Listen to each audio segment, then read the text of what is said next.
Hi guys, well, doesn't look like it's the best day to be painting on my bumpers, so I'm going to have to do something else. I did get all the supplies, so I'll show you those real quick, but we're not going to be painting that bumper until it dries up, maybe tomorrow or the next day, so doggone it.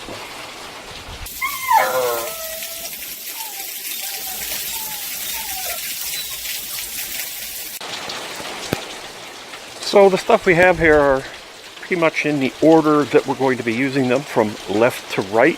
The first one is very important. It's a wax and grease remover. I can't stress it too much. Keeping everything clean. That's going to help make the paint job come out decently. So we're going to use this wax and grease remover several times throughout the process. The next one is real important too. It's a plastic adhesion promoter.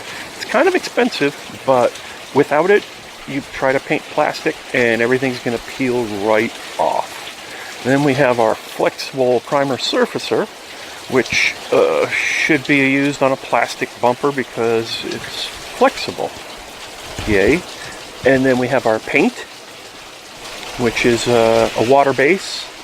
And then we have our 2-part clear that we're going to be using. And I got all these at a local auto supply place. But as you can hear, we're having a very unusual thunderstorm in California.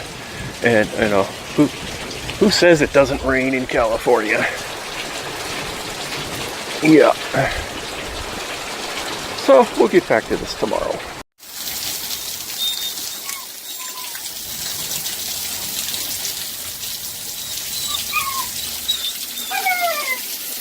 I agree.